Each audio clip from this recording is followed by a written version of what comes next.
Hello driver.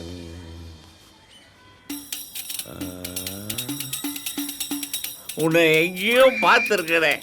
இங்கே தான் பார்த்துருப்பீங்க. அன்னைக்கு 20 ரூபா கொடுத்தீங்கல்ல, கொண்டு போய் கொடுத்தேன். 10,000 ரூபாய் கொடுத்தாங்க. ரொம்ப விசுவாசியா இருக்க, எடுபிடிக்கு நீ தான் சரியான ஆளுன்னு பூவத்தூர்ல கவுன்சிலருக்கு நிக்க வச்சாங்க. ஜெயிப்பியா? கண்டிப்பா ஜெயிப்பேன்.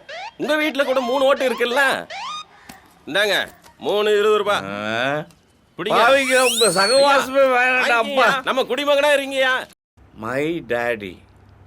இது சீர்காழி நம்பர் தான். கொஞ்சம் விளையாடி பார்ப்போம்.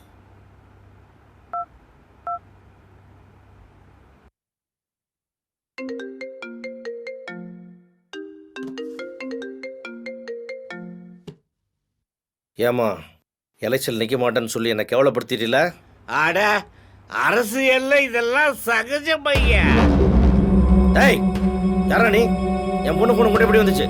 இன்னைக்கு உன்னது, நாளைக்கு இன்னொருத்தது அப்படின்னு நான் சொல்லலைங்க. பகவத்கீதையில கண்ணன் சொல்றான், மானம் கட்டவரே உனக்கு எதுக்கடா வரி? எங்களோடு வயலுக்கு வந்தாயா, நாட்டு நட்டாயா, களை பறித்தாயா, அங்கு கொஞ்சம் விளையாடும் எங்குள்ள பெண்களுக்கு நகம் வெட்டி பணிபுரிந்தாயா? இல்லை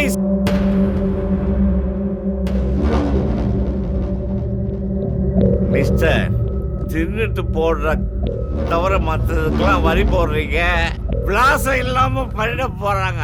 அரசாங்கத்தையே அவமதிக்கிறியா? அரசாங்கத்தை மதிக்காதது நீங்க தான். உடம்புக்கு ஒண்ணுன்னா அரசாங்க ஆஸ்பத்திரிக்கு யாரும் போறது கிடையாது. அரசாங்க பள்ளிக்கூடத்துல உங்க பிள்ளைங்களை சேர்க்கறதும் கிடையாது.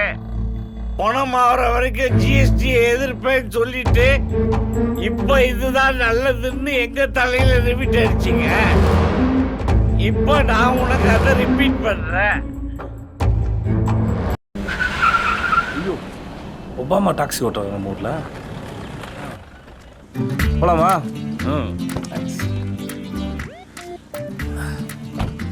எங்க சார்? கீழ்பாக்கம்.